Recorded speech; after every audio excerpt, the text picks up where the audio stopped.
Today I'm going to show you my favourite pre-workout or post-workout meal. This is cost effective, very nutritious, and it's really versatile. I've been having pretty much the same ingredients for probably about 3 or 4 years now, but there's quite a few different ways of making it. And today I'm going to show you how to make it in the air fryer. Right, okay, so we're going to start with a banana. Can you smash up this nani for me?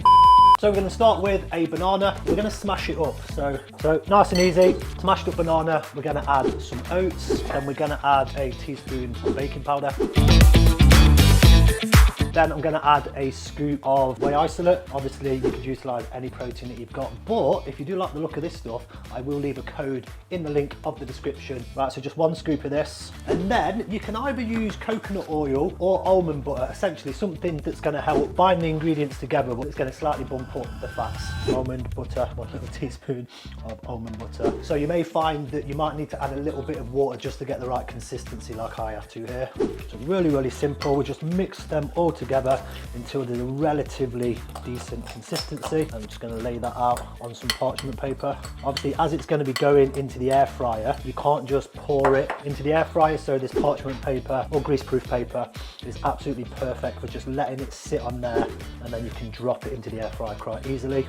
So now I'm going to top it with some dark chocolate. Now what I like to do, because the chunks are relatively large, I keep the chocolate in the packet. I get one of these, this is from a pestle and mortar, and then I'm just going to go like this. Basically just break that chocolate into nice small little chunks, and then we're just going to decorate the top of this beautiful thing. Now we're going to drop it in the air fryer. I'm just going to spray it with a couple of sprays just so we can get the top nice and golden brown. So I'm going to put it, section number 2, on bake. I'm going to drop it down to 150, and then we're going to leave that in there for about 10 to 12 minutes. And there we go, as easy as that. 15 minutes, look at that. The reason I mentioned at the beginning of this video how this, in my opinion, is the best pre-workout or post-workout meal is because you can make air fry cookies just like this. You can blend the oats and the protein powder and the water together, and you can make a pancake mix, and you can slice the banana on top and melt the chocolate over the pancakes. You can eat it in so many different ways. It's cost effective, it's nutritious, and it's super versatile. So guys and girls, in the description I'm going to leave the exact measurements that I had on this meal. Obviously it's tailored to my macros right now, so it doesn't specifically mean that it's going to be beneficial for you, but you can take the concept, take the idea, and you can make it match in with your current macros, calories, and you can basically put it in your plan. So yeah, go and give this a try. I'm sure that you will like it.